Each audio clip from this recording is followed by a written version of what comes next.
Oke, mari kita mulai. Kita sering banget mikir kalau sains itu jalannya lurus, lempeng, dari satu kesuksesan ke kesuksesan lainnya. Tapi, gimana kalau saya bilang, beberapa lompatan terbesar dalam sains justru lahir dari kesalahan-kesalahan yang paling fatal. Kedengarannya aneh kan? Bahwa jalan menuju penemuan itu ternyata justru dibangun di atas puing-puing kegagalan. Nah, kutipan dari Victor Hugo ini pas banget buat menggambarin apa yang mau kita bahas.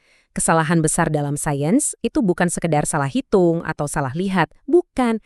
Mereka itu seperti tali yang besar dan kuat yang terjalin dari banyak faktor rumit dan pada akhirnya punya dampak yang luar biasa besar dan nggak terduga. Biar lebih kebayang, coba kita lihat kasusnya Bobby Fischer. Dia ini kan jenius catur. Tapi di puncak karirnya, di pertandingan paling penting dalam hidupnya, dia malah bikin kesalahan yang, ya ampun, bahkan pemain amatir pun mungkin gak bakal lakuin. Ini nunjukin kalau otak paling brilian sekalipun gak kebal sama yang namanya blunder. Kalau seorang grandmaster bisa salah langkah, seorang genius science juga bisa kan? Dari kesalahan jenius catur tadi, kita jadi sampai ke inti pembahasan kita. Gimana sih peran kesalahan di dalam dunia sains? Ternyata, beberapa kekeliruan justru jadi pemicu kemajuan terbesar yang sama sekali nggak kita duga sebelumnya. Jadi, apa sih sebenarnya yang kita maksud dengan kesalahan brilian ini? Gini, ini bukan sekedar salah biasa. Ini tuh kegagalan yang produktif, yang ada gunanya. Biasanya, kesalahan ini dibuat oleh para pemikir hebat. Dan meskipun teori awal mereka keliru, kesalahan itu sendiri justru menyorot sebuah masalah yang sangat mendasar. Masalah yang memaksa lahirnya ide-ide baru yang revolusioner. Dan yang menarik, kesalahan brilian ini seringkali punya pola yang mirip-mirip. Biasanya, semua dimulai dengan sebuah ide yang, wah, revolusioner banget. Tapi, ternyata di dalamnya ada kelemahan fatal yang nggak kelihatan. Kelemahan ini akhirnya menciptakan krisis. Nah, krisis ini nih kuncinya. Krisis inilah yang memaksa para ilmuwan buat mikir dengan cara yang benar-benar baru. Yang akhirnya, boom, muncullah sebuah terobosan. Dan kalau kita mau cari contoh yang paling pas buat ini, wah, nggak ada yang bisa ngalahin Charles Darwin. Teorinya tentang evolusi itu mengubah cara kita memandang kehidupan. Tapi di dalam teorinya yang hebat itu, tersembunyi satu kelemahan yang hampir saja meruntuhkan semuanya.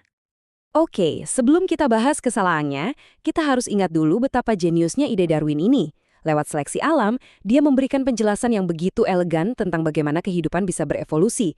Ini salah satu gagasan paling berpengaruh sepanjang sejarah. Tapi, Darwin belum punya semua kepingan puzzle-nya. Nah, ini dia nih, biang keroknya. Darwin, sama seperti kebanyakan orang di zamannya, percaya sama yang namanya pewarisan campuran. Bayangin aja, Anda nyampur cat hitam dan cat putih, hasilnya kan jadi cat abu-abu. Menurut pandangan ini, kalau ada satu makhluk hidup punya sifat baru yang unggul, anggaplah dia cat hitam, sifat itu bakal terus-terusan diencerkan oleh populasi cat putih di sekitarnya dari generasi ke generasi sampai akhirnya hilang. Ini kan bikin seleksi alam jadi nggak mungkin jalan.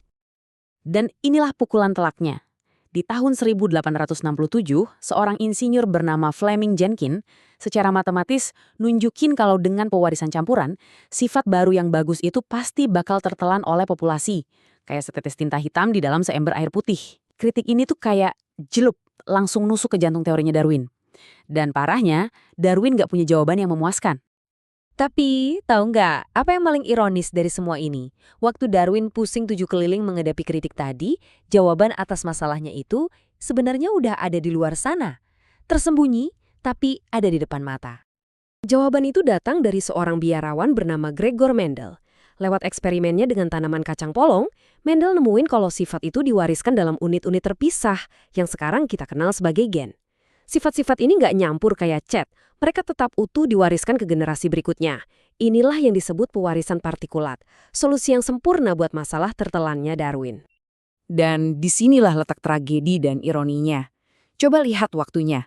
Makalah Mendel terbit tahun 1866. Cuma setahun sebelum kritik pedas dari Jenkin itu muncul. Solusinya udah ada di perpustakaan, tapi Darwin nggak pernah tahu. Dia meninggal tanpa pernah sadar kalau teka-teki terbesar dalam teorinya itu sebenarnya sudah terpecahkan. Nah, inilah yang bikin kesalahan Darwin itu jadi brilian. Justru karena dia salah tentang pewarisan campuran, kesalahannya itu jadi sangat berguna. Kesalahan itu menciptakan sebuah krisis yang menyoroti adanya lubang besar dalam ilmu biologi, sebuah masalah yang wajib dipecahkan. Dan masalah itulah yang akhirnya dijawab oleh genetika Mendel. Jadi bisa dibilang, kesalahannya Darwin lah yang membuka pintu menuju jawaban yang benar. Kisah Darwin ini bukan satu-satunya loh. Ini adalah sebuah pola yang terus berulang dalam sejarah sains, di mana kesalahan-kesalahan besar justru berfungsi sebagai gerbang, sebagai pintu masuk menuju pemahaman yang jauh lebih dalam. Ambil contoh lain, Lord Kelvin, salah satu fisikawan terhebat pada masanya. Dia dengan sangat yakin menghitung kalau umur bumi itu cuma puluhan juta tahun. Terlalu singkat buat proses evolusi Darwin. Dia salah total karena dia belum tahu tentang radioaktivitas sebagai sumber panas di dalam bumi. Tapi, justru karena kesalahannya yang begitu meyakinkan, para ahli geologi dan biologi jadi terpacu buat cari bukti yang lebih kuat yang akhirnya membawa kita pada pemahaman modern bahwa umur bumi itu sekitar 4,5 miliar tahun. Jadi, apa nih pelajaran yang bisa kita ambil dari semua ini? Pertama, sains itu bukan mesin pencari kebenaran yang sempurna. Sains itu ya berantakan, namanya juga kerjaan manusia.